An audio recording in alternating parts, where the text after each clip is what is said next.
En la Edad Media, la vida cotidiana se desarrollaba en un mundo lleno de peligros. Pandemias, guerras, hambrunas y lesiones eran amenazas omnipresentes que dejaban su huella en una corta esperanza de vida y una alta mortalidad. Sin embargo, el hombre medieval no era solo una víctima indefensa. Gracias al ingenio, el intercambio de conocimientos y la improvisación, tanto los europeos como los habitantes del Medio Oriente lograron hacer frente al peligro y mejorar sus posibilidades de supervivencia. En este video, descubrirán cómo 7 inventos medievales, desde innovaciones agrícolas y máquinas técnicas hasta procedimientos médicos e higiénicos, lograron transformar la realidad cotidiana y salvar vidas. Echaremos un vistazo a una época que a menudo se describe erróneamente como oscura, y mostraremos que incluso en esos siglos, la humanidad lograba avances importantes. La primera parte de nuestro viaje nos llevará a los campos, donde un nuevo tipo de arado transformó radicalmente la forma de cultivar la tierra y abrió espacio para la colonización de nuevas áreas. A continuación, revelaremos cómo un ingenioso arnés para caballos y la herradura metálica se convirtieron en herramientas clave para un trabajo más eficiente en la agricultura y un transporte más rápido. Luego, abordaremos una innovación que dividió el año en 3 temporadas de siembra alternas y permitió aumentar los rendimientos, y después visitaremos los molinos de agua y de viento. Sus ruedas y aspas ahorraron miles de horas de trabajo humano pesado. Recordaremos cómo un objeto diminuto, las gafas, anteojos, cambió la vida no solo de monjes y escribas, y les permitió ver el mundo con otros ojos. Posteriormente, nos centraremos en los pioneros de los instrumentos quirúrgicos y el desarrollo de hospitales, que brindaban atención a aquellos que de otro modo no tendrían ninguna posibilidad. Finalmente, nos sumergiremos en el tema de la cuarentena y la higiene. Aquí descubrirán cómo los médicos medievales intentaron detener la peste y por qué el jabón perfumado llegó a Europa. En un momento, revelaremos que incluso detalles aparentemente insignificantes podían decidir entre la vida y la muerte. Además, debemos entender que la Edad Media no puede simplificarse como una única época oscura. La gente comúnmente vivía solo de 30 a 40 años, y casi la mitad de los niños no sobrevivía los primeros años de vida. Las plagas, las malas cosechas causadas por un clima impredecible y los conflictos sangrientos mantenían a la población en constante alerta. Los campesinos tenían que arreglárselas con herramientas simples y conocimientos tradicionales transmitidos oralmente, mientras que la población urbana enfrentaba riesgos de incendios, hambre y epidemias. Sin embargo, fueron precisamente estos peligros los que despertaron la creatividad y el deseo de una vida más segura y estable. Al mismo tiempo, la Edad Media fue un período de intensos contactos entre diferentes civilizaciones. Textos árabes, bizantinos y latinos circulaban entre eruditos y artesanos. Los comerciantes se encontraban en mercados desde el Sena hasta el Tigris, y el intercambio de ideas se producía junto con el intercambio de bienes. En medio de esta corriente de conocimiento, nacían innovaciones que ofrecían respuestas a los problemas cotidianos. En este video, descubrirán cómo se difundían las tecnologías a lo largo de las rutas comerciales y cómo la gente común adoptaba y adaptaba ideas según las necesidades locales. Cada uno de los siguientes capítulos es una historia de perseverancia y adaptación que nos llevará desde los campos y pastizales hasta las salas de hospital y las islas de cuarentena. Antes de la llegada del arado pesado, los campesinos europeos dependían de herramientas simples que apenas podían voltear los pesados suelos arcillosos. El antiguo arado romano o aratrum, solo arañaba el césped y requería que el agricultor volteara la tierra manualmente, lo que exigía un esfuerzo inmenso. El punto de inflexión llegó en los siglos XVII y XVIII, cuando en el norte de Europa apareció la carruca, un arado pesado con partes de hierro. Tenía un marco robusto en el que se montaban una cuchilla afilada, reja, una cuchilla vertical, cuchillo, y una vertedera curva que, al ser arrastrada, araba y volteaba la tierra. Su diseño permitía una excavación profunda. El cuchillo, coulter, cortaba el césped, la reja, plowshare, penetraba en profundidad y la vertedera, moldboard, arrojaba la tierra a un lado. Gracias a este sistema de 3 puntos, la tierra se desmenuzaba, se aireaba y se creaban surcos adecuados para una distribución uniforme de las semillas. Este arado tuvo consecuencias de gran alcance para la agricultura y la demografía. Los expertos señalan que cambió el centro económico de Europa. Permitió cultivar los pesados suelos arcillosos del norte, que hasta entonces permanecían inutilizados. Según análisis de historiadores como Thomas Barnebeck Andersen, el arado pesado dio lugar a un auge económico. Los cereales de los suelos fértiles alimentaban a poblaciones crecientes, apoyaban el crecimiento de las ciudades y estimulaban el comercio. Cuando la tierra dura finalmente entregó su riqueza, pudieron expandirse nuevos asentamientos en áreas previamente inhóspitas. Por lo tanto, el arado ayudó a expandir los asentamientos incluso en regiones boscosas y pedregosas.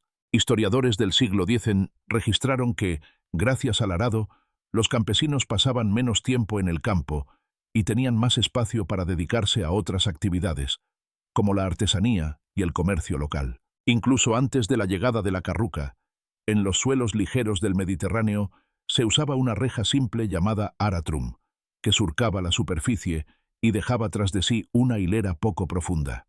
Este arado de rasguño, scratch plough, era adecuado para suelos arenosos y secos, pero en áreas climáticamente más frías se volvió impráctico. La tierra arcillosa del noroeste de Europa necesitaba una herramienta que pudiera voltearla y desmenuzarla. De lo contrario, las semillas se pudrirían y las malas hierbas prevalecerían. La transición del aratrum al arado pesado no fue, por tanto, solo una cuestión técnica. Fue un cambio que abrió áreas agrícolas completamente nuevas. El uso del arado pesado requería una fuerza considerable. En los primeros tiempos, era tirado por 4 o más bueyes. Más tarde, también los caballos pudieron manejarlo. Su tamaño y peso obligaron a la cooperación colectiva. Las familias acordaban compartir los tiros, animales de tiro, reparaban juntas las herramientas y mantenían los canales para el drenaje de los campos. Esta técnica llevó a la división de prados y pastizales en franjas largas y estrechas, que se alternaban entre los aldeanos individuales. Así surgió el típico sistema de campos abiertos, Open Field System. Donde antes crecían bosques primarios y pantanos impenetrables, surgían nuevos asentamientos. Los nombres de aldeas como Luji, prados inundables, Pole, campo, o Chistá, claro, hacen referencia a áreas recién despejadas. El trabajo conjunto alrededor del arado fortalecía así la cohesión de las comunidades. Al mismo tiempo, el arado pesado trajo consigo la sobreproducción, que dio origen al mercado. El grano excedente se vendía en los mercados cercanos, desde donde viajaba a ciudades, monasterios y castillos. Nacieron profesiones especializadas, molineros, panaderos, comerciantes de granos, y con el aumento de la producción, creció la importancia de los diezmos e impuestos, con los que se financiaban construcciones eclesiásticas y seculares. Por lo tanto, podemos decir que el simple arado reforzado con hierro se convirtió en el catalizador de una transformación económica que sentó las bases para el florecimiento de la sociedad medieval. Su impacto se manifestó no solo en los campos, sino también en la cultura y el derecho, que evolucionaron para distribuir equitativamente la nueva riqueza. Sin embargo, el nuevo arado no se convirtió inmediatamente en propiedad de todos los campesinos. La fabricación de componentes de hierro era costosa y requería herreros hábiles que trabajaban con minerales extraídos de minas profundas. Por eso, en muchas regiones, los arados se compartían dentro de cooperativas campesinas o eran propiedad de la nobleza, que cobraba tributos en especie por su uso. Esta dinámica llevó al fortalecimiento de las relaciones feudales. El campesino estaba atado a su campo y a la voluntad del señor, que disponía de la tecnología. Al mismo tiempo, comenzó a surgir una primera fuerza de mercado. Algunas familias se enriquecieron gracias a la producción excedentaria y pudieron invertir en sus propias herramientas, dando origen a una capa de campesinos libres. En un momento, descubrirán que con el descubrimiento del arado pesado está relacionado otro cambio técnico que permitió a los agricultores utilizar un tiro animal más rápido y fuerte. Sin él, el nuevo arado se habría quedado solo en el papel. Durante siglos, los caballos estuvieron en desventaja debido a la antigua forma de engancharlos. El arnés tradicional de garganta, usado ya en la antigüedad, rodeaba el pecho del animal y al tirar de una carga pesada, literalmente lo asfixiaba.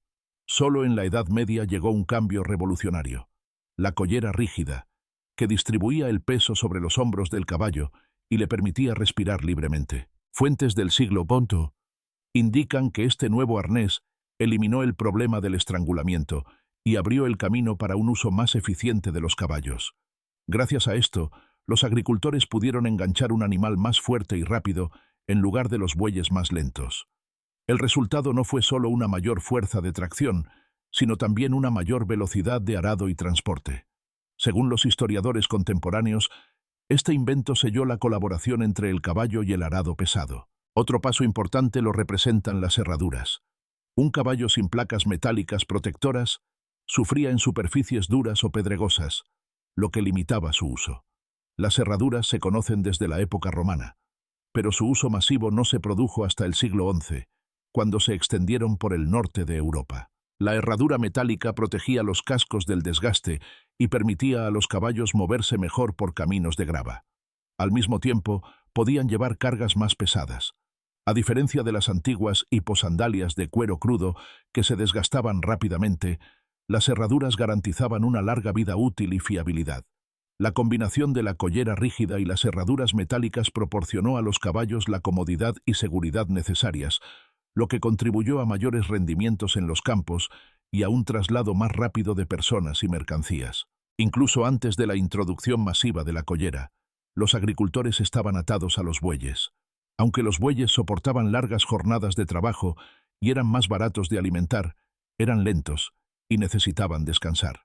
El caballo, en cambio, disponía de mayor velocidad y flexibilidad, lo que resultó crucial en el arado y el transporte. La cólera consistía en un collarín acolchado que se apoyaba en los hombros y correas distribuidas alrededor del cuerpo, eliminando así la presión sobre la garganta.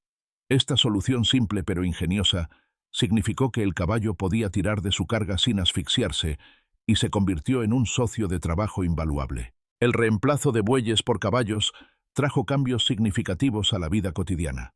Los caballos caminaban 2 veces más rápido que los bueyes, por lo que los campesinos podían cultivar una superficie mayor de tierra. También permitió un transporte más rápido de productos a las ciudades y mercados. Los carreteros y campesinos podían recorrer en un solo día una distancia que antes llevaba 2. Con el desarrollo de caminos y puentes, los carros tirados por caballos se convirtieron en la columna vertebral del comercio interno, lo que fortaleció la red de vínculos entre regiones. Y como los caballos necesitaban un mayor aporte energético, su nutrición fomentó el cultivo de avena, lo que profundizó aún más la importancia del sistema de rotación trienal. La protección de los cascos mediante herraduras también tuvo consecuencias más amplias. La fijación de herraduras metálicas con clavos permitió a los caballos entrar con seguridad en senderos rocosos y caminos firmes que se expandían entre las ciudades. Gracias a esto, fueron posibles largas caravanas y marchas militares. Los caballeros calzados con botas de hierro, herraduras, podían emprender expediciones a tierras lejanas. Los comerciantes tiraban de pesados carros cargados de sal o vino. La movilidad equina se convirtió en sinónimo de transmisión rápida de mensajes. Los correos postales y los mensajeros de los soberanos dependían de caballos herrados para entregar información crucial a tiempo. Sin este invento, muchas áreas habrían permanecido aisladas y la comunicación se habría demorado. La innovación en el enganche llevó al auge de la cría especializada. Tanto la nobleza como los campesinos comenzaron a criar selectivamente razas robustas, como los caballos de sangre fría de Flandes o Normandía, que destacaban por su fuerza de tiro y soportaban largas jornadas de trabajo en el campo y en el bosque. Estos poderosos destreros no solo servían en batallas de caballeros. Sus variantes pacíficas tiraban de pesados arados y carros, convirtiéndose en los verdaderos motores de la economía. La cría de caballos se convirtió en un asunto de prestigio. Los animales se registraban en inventarios, se tomaban como parte de la dote y aparecían en contratos feudales como una propiedad muy valorada. La eficiencia del tiro equino permitió el desarrollo del transporte a larga distancia. A lo largo de los caminos principales surgieron postas y posadas donde el jinete podía descansar y cambiar un animal cansado por uno fresco. Los correos transportaban mensajes y decretos reales en tiempo récord, lo que fortalecía la administración del territorio estatal. El transporte rápido de bienes y materias primas ayudó a conectar los mercados regionales. Los artesanos en las ciudades obtenían material del campo y los campesinos, a cambio, recibían productos terminados. Esta densa red de caminos apoyó la división del trabajo y el surgimiento de industrias especializadas. Los caballos se convirtieron en símbolo de riqueza y estatus social. Mientras que casi todos los campesinos poseían bueyes, la propiedad de varios caballos indicaba prosperidad. Las herraduras también se transformaron en talismanes. Las herraduras viejas se colgaban sobre las entradas de las casas para dar suerte y proteger contra los malos espíritus. Historias y canciones hablaban de corredores legendarios que superaban mares y montañas. Con su ayuda, no solo se difundían bienes, sino también ideas, leyendas y recuerdos. El desarrollo del tráfico equino también llevó a cambios en la infraestructura. Los caminos comenzaron a pavimentarse con piedra y grava. Se construyeron puentes sobre los ríos y se fundaron posadas donde peregrinos y comerciantes podían alojarse. La mejora de los viajes fue fundamental para los peregrinos a Santiago o Roma, para los caballeros que corrían a la batalla y para los comerciantes que traían mercancías exóticas de lejos. La conexión de las regiones permitió una respuesta más rápida a las crisis. Por ejemplo, durante la propagación de la peste, los decretos de cuarentena llegaban a tiempo a las áreas remotas. Al seguir estas innovaciones, quizás se pregunten si la eficiencia del animal de tiro por sí sola era suficiente para asegurar alimentos para la creciente población europea. En un momento, revelaremos un ingenioso sistema de siembra que, junto con los arados y los caballos, trajo una doble cosecha y redujo significativamente el riesgo de hambruna. En épocas anteriores, los campesinos usaban el sistema de 2 campos, rotación bienal. Un campo se sembraba con cultivo de invierno y el otro se dejaba en barbecho para que la tierra se regenerara. Al año siguiente, los roles se intercambiaban. Esto significaba que la mitad de la tierra cultivada permanecía inactiva cada año. Sin embargo, con el creciente número de habitantes y la expansión de los asentamientos, el sistema de 2 campos resultó ser insuficiente. La innovación llegó en forma del sistema de 3 campos, rotación trienal, que dividía la tierra en 3 partes. Una quedaba en barbecho, la segunda se sembraba con cultivo de invierno, trigo o centeno, y la tercera se sembraba con cultivo de primavera, avena, cebada, legumbres. Cada año los campos rotaban, de modo que en cada uno había un cultivo diferente. Este sistema tenía varias ventajas fundamentales. Primero, gracias a la ampliación de la superficie de siembra, aumentó la producción total de grano, por lo que los habitantes tenían más alimentos y estaban menos sujetos a las hambrunas. Segundo, proporcionaba 2 cosechas en un año, la de invierno cosechada en primavera y la de primavera en otoño, lo que permitía una mejor distribución del trabajo. Tercero, las legumbres fijaban nitrógeno en el suelo y mejoraban su fertilidad, por lo que los campos no necesitaban descansar tanto. Y finalmente, gracias a la disponibilidad de avena como forraje, era posible alimentar a los caballos, lo que apoyaba su creciente papel en la agricultura. Este ciclo complejo significaba un suministro de alimentos más estable y una menor dependencia del clima. El sistema trienal también trajo cambios en la estructura de la dieta. Mientras que las generaciones anteriores se alimentaban principalmente de pan y gachas, papillas, la rotación de cultivos enriqueció la dieta con sémola de cebada, sopa de guisantes y lentejas, o huertos frutales plantados en los linderos no utilizados. Las legumbres proporcionaban a las personas proteínas que antes obtenían principalmente de la carne, que era escasa y cara. Una dieta más variada fortalecía la salud, de modo que en tiempos de propagación de enfermedades, la gente tenía más posibilidades de sobrevivir.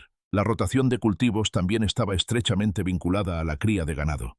El campo que yacía en barbecho servía como pasto para el ganado, cuyo estiércol fertilizaba el suelo y le devolvía nutrientes.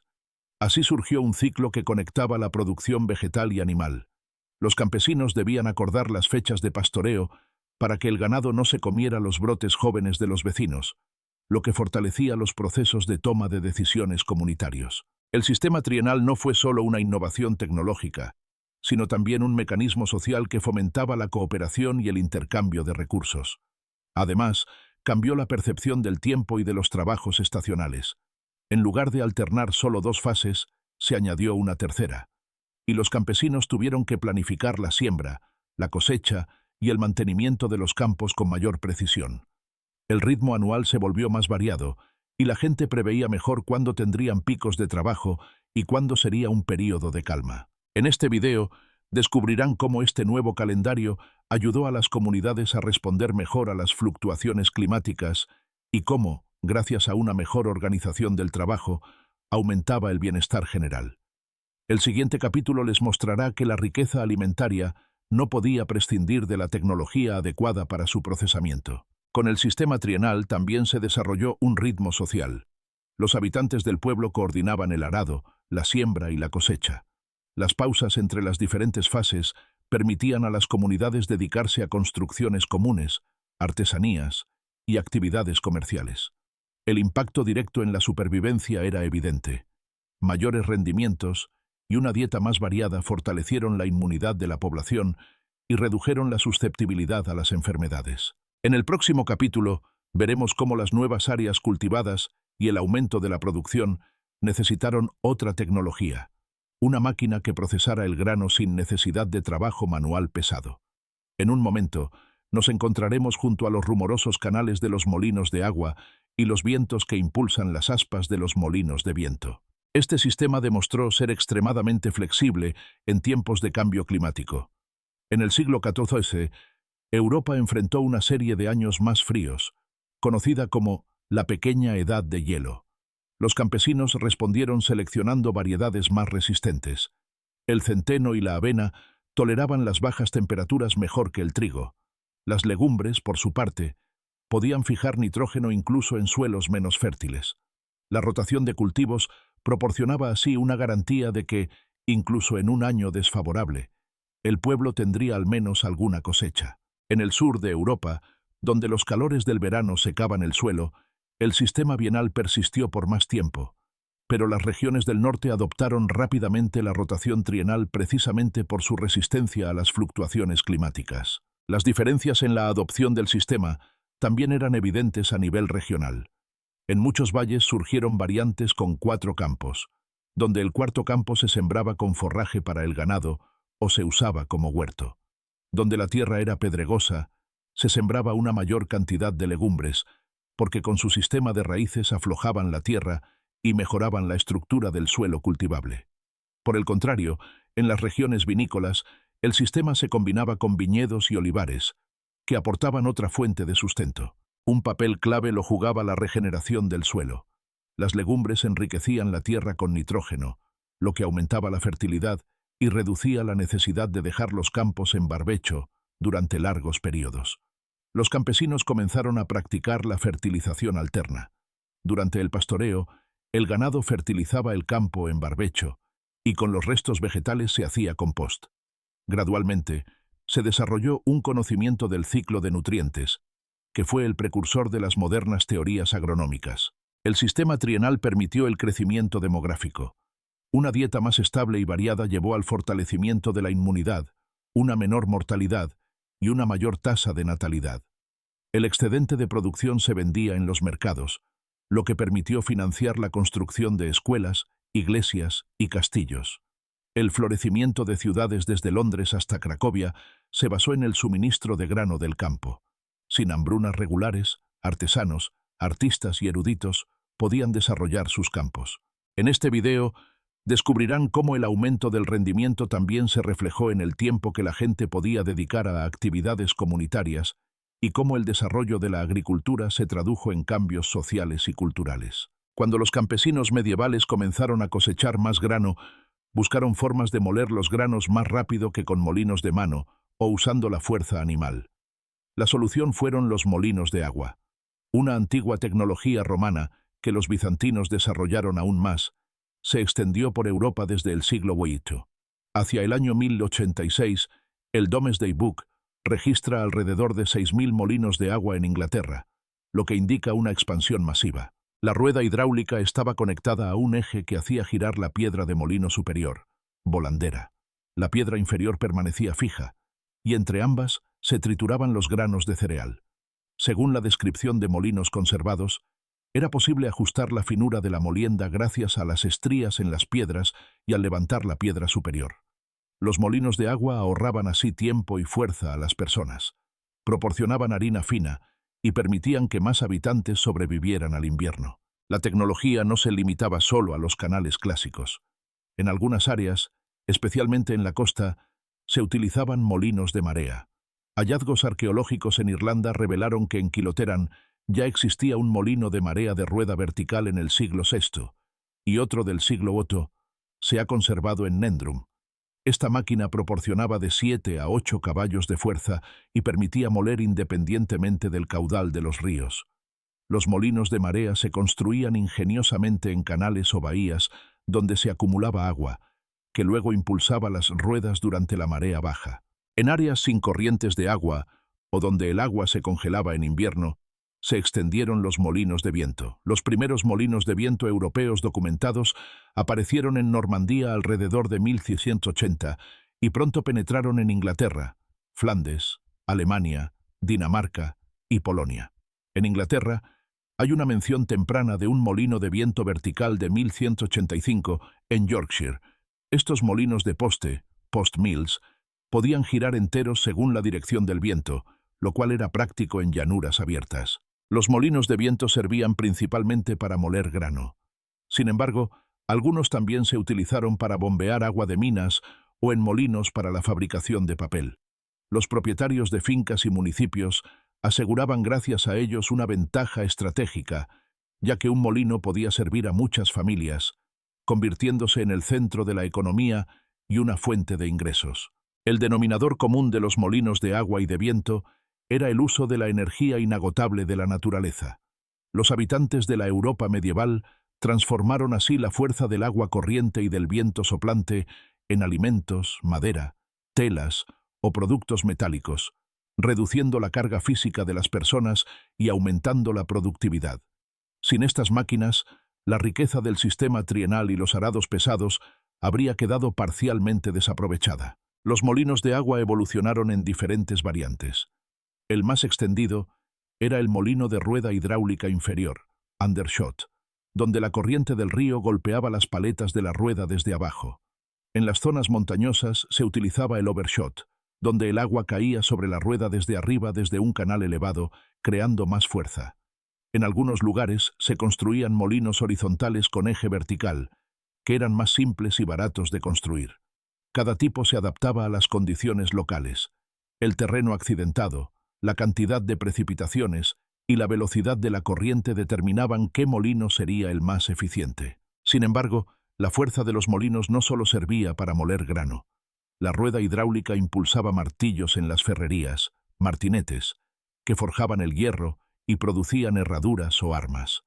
En algunas regiones se construyeron los llamados batanes, fulling mills, donde se procesaba la lana bajo el agua y las telas crudas se compactaban, enfurtían, para hacer un tejido más denso.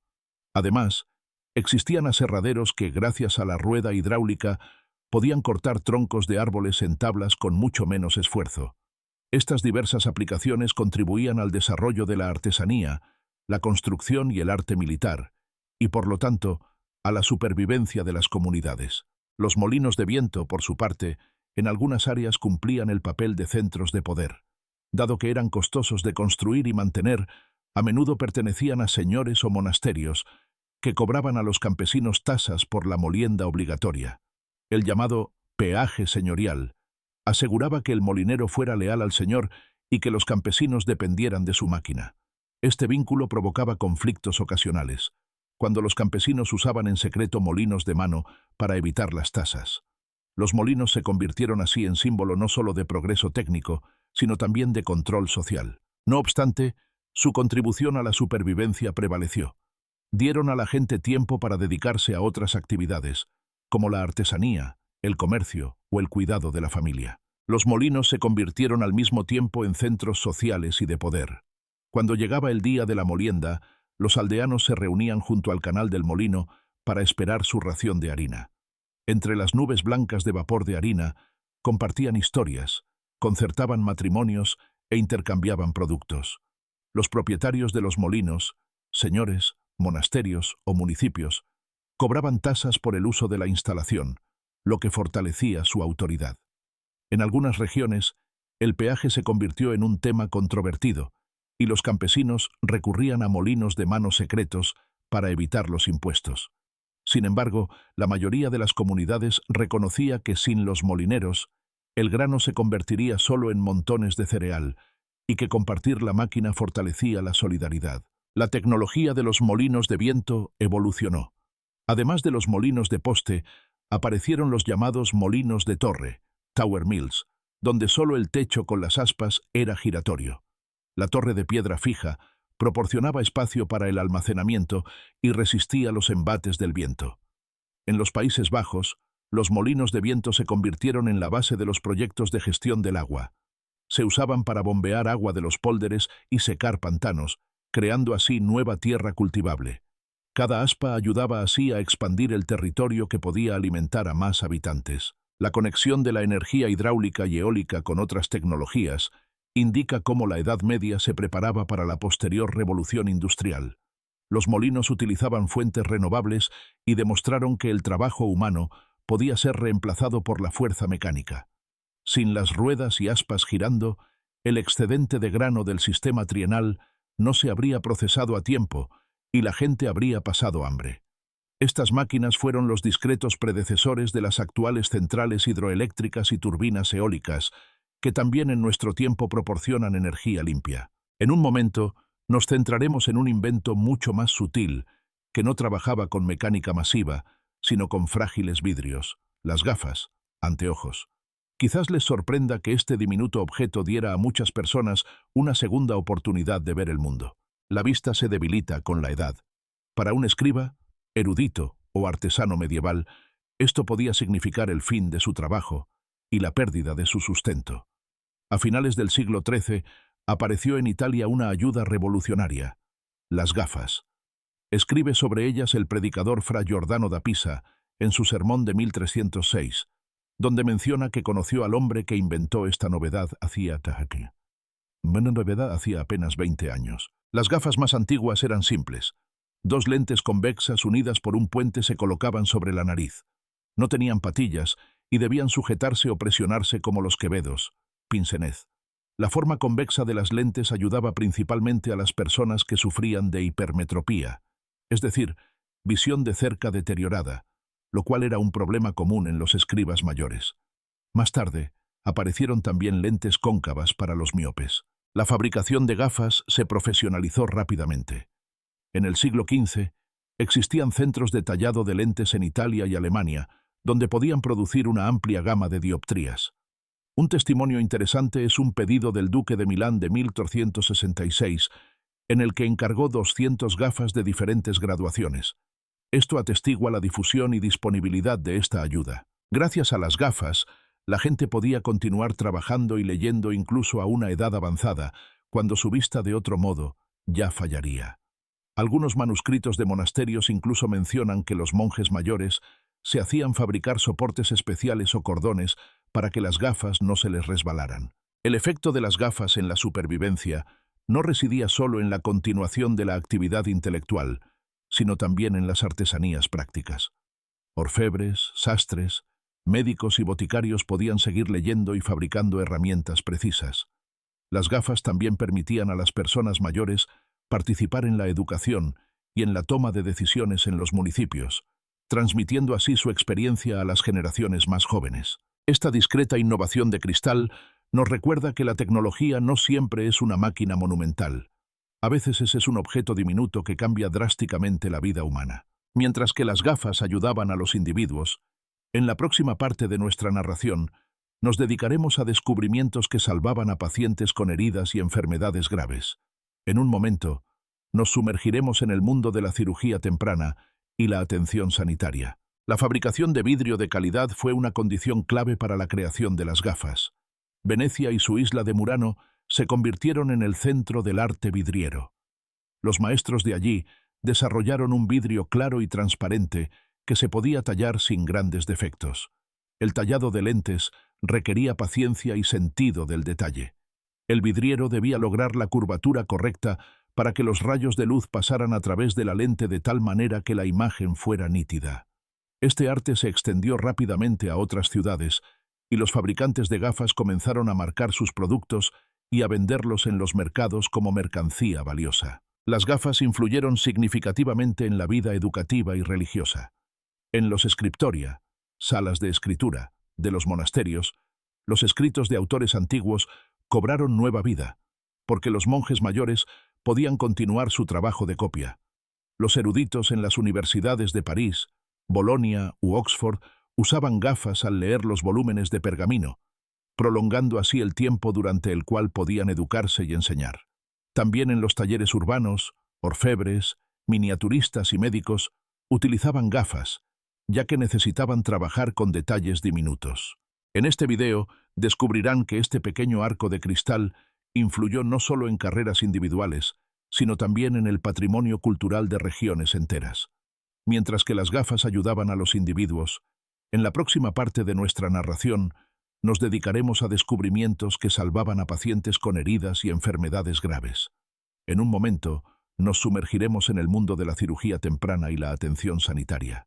El conocimiento médico de la Edad Media era un mosaico de tradiciones antiguas, ciencia árabe y experiencia práctica.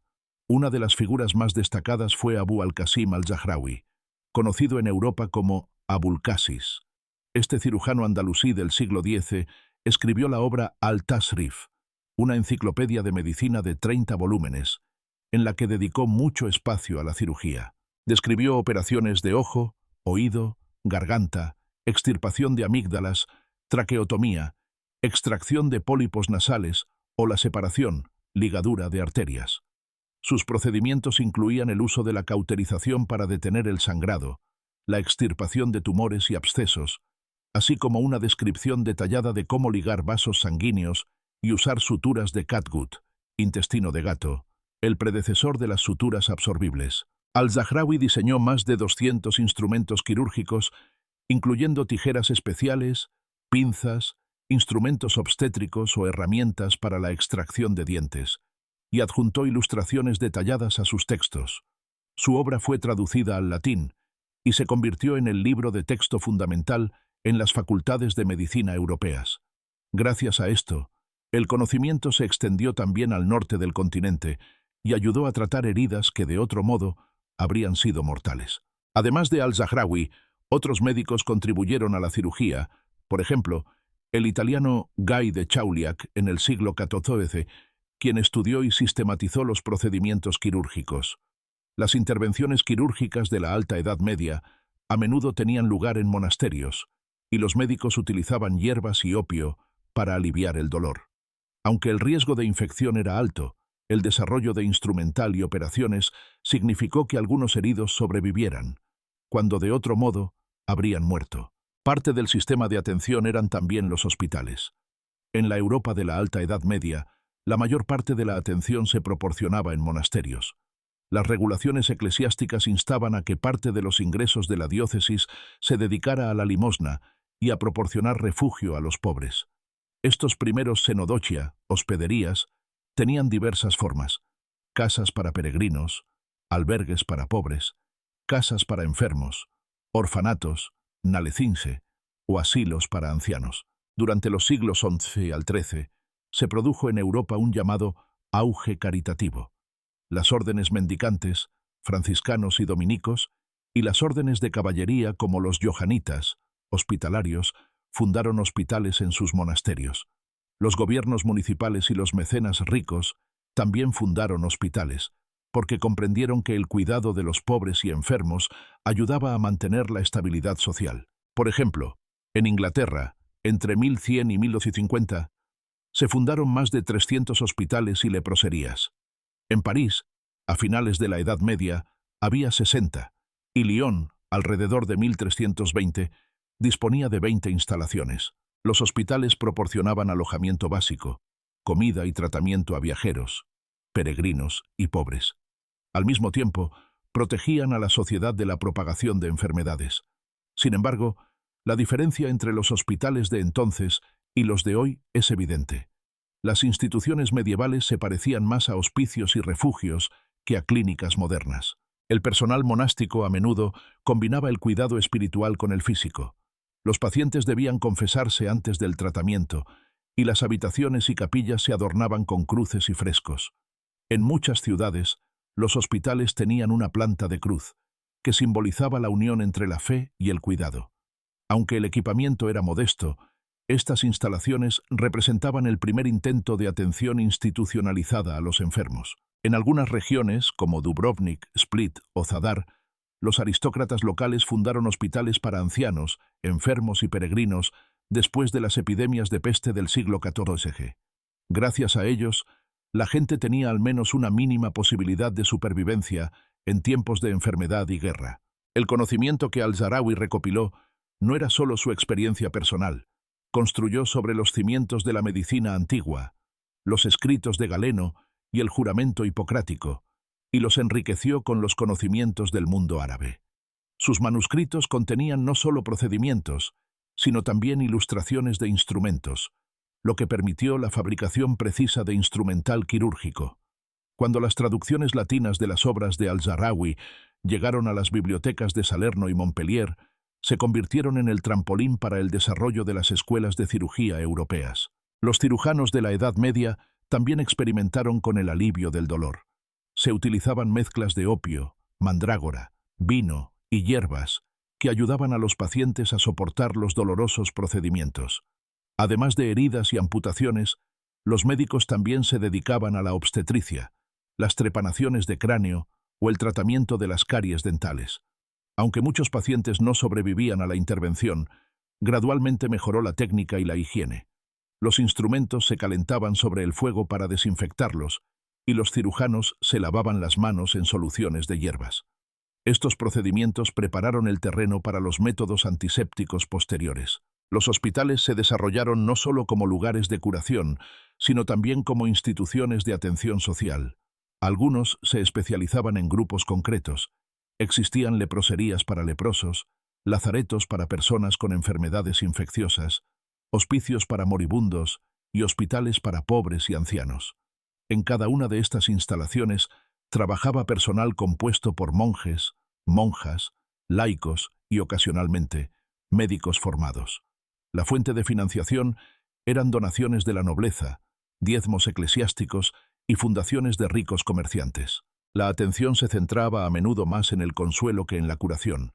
Sin embargo, estas instalaciones proporcionaban un apoyo estructural que evitaba el caos total durante las epidemias y las guerras. En el próximo capítulo, nos dedicaremos a cómo la sociedad medieval reaccionaba a las epidemias e intentaba prevenir la propagación de contagios mediante el aislamiento. Les sorprenderá que la institución de la cuarentena tenga sus raíces en el siglo XIV y que los hábitos higiénicos, que nos llegaron del Medio Oriente, jugaran un papel clave en la protección de la salud. La propagación de la peste negra y otras epidemias de peste fue una de las mayores amenazas de la Edad Media. La experiencia con infecciones recurrentes llevó a las ciudades a buscar formas de prevenir la transmisión de enfermedades.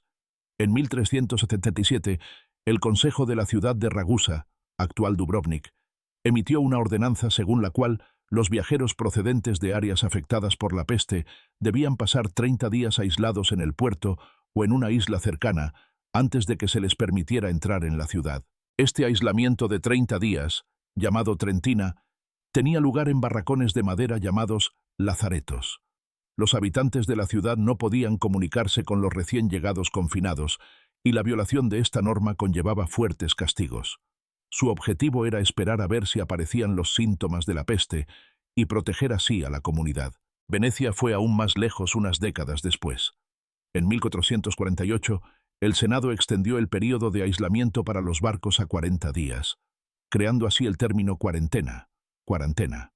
El número simbólico de días hacía referencia a historias bíblicas en las que un período de 40 días representa prueba y purificación. La palabra cuarentena se extendió gradualmente a otros idiomas. Esta práctica demostró ser eficaz para frenar la propagación de enfermedades y se convirtió en parte de la salud pública medieval. Es sorprendente cuán similarmente reaccionamos a las epidemias hoy en día, con el aislamiento de los enfermos y el seguimiento de contactos. Sin embargo, las medidas preventivas habrían sido ineficaces sin una higiene básica. Un gran papel aquí lo jugó la producción y el uso de jabón. Los historiadores recuerdan que los químicos árabes descubrieron el proceso de cómo obtener jabón duro a partir de aceites vegetales y álcalis. El señor Jabir ibn Hayyan, en el siglo IX, describió la extracción de hidróxido de sodio, lejía de sosa, que se convirtió en el ingrediente clave en la cocción del jabón. En Palestina, especialmente en Nablus, las mujeres en el siglo X mezclaban aceite de oliva, agua y una sustancia alcalina, produciendo así el icónico jabón de Nablus. En Siria, al aceite de oliva se le añadía también aceite de laurel, y el jabón se moldeaba y sellaba. Recetas conservadas en manuscritos del siglo XIII mencionan diferentes aceites, sésamo, colza, nabo, y describen la cocción de la mezcla con potasa, cal y hierbas aromáticas.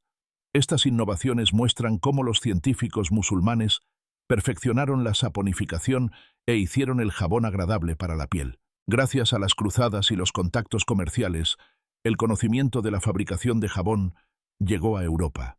Mientras que en el siglo IX, en Europa se fabricaba jabón con grasa animal y un olor desagradable, pronto comenzó a llegar del Medio Oriente jabón duro y perfumado.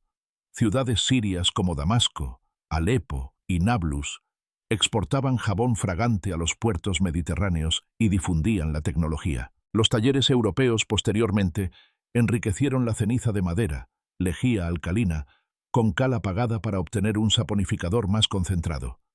La Castilla española y la Marsella francesa se convirtieron en centros de producción de jabón de oliva, que recordaba notablemente al sirio. El jabón no solo olía bien, sino que también contribuía a la limpieza de manos y cuerpo, lo que en tiempos de epidemias podía reducir la propagación de enfermedades. El aspecto práctico de la cuarentena también incluía la logística de la alimentación, la supervisión médica y la vigilancia. En las islas de cuarentena y en las afueras de las ciudades surgieron grupos comunitarios de guardias que vigilaban los barcos y casas aislados. Los comerciantes esperaban pacientemente a que expirara el tiempo establecido y los recaudadores cobraban tasas por el almacenamiento de mercancías. El impacto económico fue considerable. La interrupción del comercio podía paralizar las ciudades, pero el riesgo de propagación de la peste era aún peor. Las autoridades locales equilibraban así las necesidades económicas con la salud pública, a menudo bajo la presión del pueblo y de los representantes eclesiásticos. El significado religioso y simbólico del período de 40 días fortalecía la aceptación de la medida. Las referencias bíblicas a los 40 días del diluvio, el ayuno o la travesía por el desierto, reforzaban la idea de que la cuarentena era tanto una purificación espiritual como una medida sanitaria. Algunas ciudades organizaban procesiones y oraciones para alejar la peste, y a los enfermos aislados se les llevaba comida y ropa como forma de misericordia. La cuarentena no era, por tanto, solo una ordenanza administrativa, sino un ritual profundamente vivido que conectaba los aspectos religiosos y prácticos de la vida. La tradición higiénica en el mundo islámico también trajo a Europa la cultura del baño y los aceites perfumados. La ablución diaria, lavado de manos, cara y pies, era parte de la práctica religiosa y llevó al desarrollo de baños públicos. Los médicos árabes recomendaban bañarse con frecuencia y los baños urbanos se convirtieron en lugares de encuentro social. Cuando los europeos entraron en contacto con ellos, adoptaron gradualmente la costumbre de lavarse regularmente y usar jabón perfumado. Esta transformación de los estándares higiénicos se reflejó en una menor incidencia de enfermedades de la piel y una mejor limpieza general, lo que indirectamente aumentaba las posibilidades de sobrevivir a las epidemias. En este video, descubrirán que la interconexión de culturas puede ser una cuestión de vida o muerte. La higiene y el aislamiento se convirtieron así en los dos pilares de la lucha contra las enfermedades. Aunque la población medieval no conocía las bacterias ni los virus, comprendió empíricamente que la limpieza y la separación de los enfermos prevenían epidemias mortales. En combinación con las tecnologías anteriores, arados, caballos, sistema trienal, molinos, gafas e innovaciones quirúrgicas, la cuarentena y el jabón formaron un marco complejo para la supervivencia. Ahora reflexionaremos sobre qué trascendencia tienen estos inventos en nuestro mundo actual. Cuando echamos la vista atrás a los 7 inventos que acabamos de explorar, descubrimos que la Edad Media distaba mucho de ser un período de estancamiento. Por el contrario, fue una época de descubrimientos graduales y adaptaciones que sentaron las bases de la civilización actual. El arado pesado transformó el paisaje del norte de Europa. Sin él, el cultivo en suelos pesados habría sido impensable. La cólera y las herraduras para caballos dotaron al hombre de la velocidad y la fuerza de un aliado cuadrúpedo, acortando distancias y acelerando el transporte. El sistema trienal creó un ritmo de rotación de cultivos y contribuyó a aumentar los rendimientos y a una dieta más saludable. Los molinos de agua y viento transformaron los elementos naturales en fuerza mecánica, ahorrando energía humana y permitiendo la especialización de los oficios. Las gafas prolongaron la edad laboral de las personas y apoyaron la difusión de la educación. Los instrumentos quirúrgicos y los hospitales demostraron que los médicos no solo podían aliviar el sufrimiento, sino también salvar vidas activamente. Al mismo tiempo, nació la tradición de la atención pública. La cuarentena y el jabón subrayaron la importancia de la prevención y la higiene, dos principios que resuenan incluso en la era actual de pandemias. Los innovadores medievales no disponían de laboratorios modernos ni de tecnologías avanzadas. Sin embargo, lograron utilizar la observación, la experiencia y la creatividad para mejorar las condiciones de vida. Sus inventos, aunque simples, tuvieron un impacto complejo. Conectaron la agricultura con la mecánica, la protección de la salud con la ética y la solidaridad comunitaria. Desde la perspectiva actual, es fácil subestimar los antiguos arados o el jabón, pero sin ellos no tendríamos la abundancia de alimentos, la higiene y la atención médica que damos por sentadas. Muchas de estas innovaciones han perdurado en forma modernizada hasta hoy. Los principios del sistema trienal encuentran eco en las actuales prácticas de rotación de cultivos sostenibles y en la agricultura ecológica. Los molinos de agua y viento tienen sus descendientes en forma de centrales hidroeléctricas y turbinas eólicas, que nos proporcionan energía renovable. Las gafas evolucionaron hacia las lentes de contacto y las operaciones con láser. Sin embargo, su propósito original de ayudar a la gente a ver mejor sigue siendo el mismo. Los instrumentos de Al-Zahrawi inspiraron a los cirujanos modernos, y los hospitales hoy en día se cuentan entre las instituciones más importantes de toda sociedad.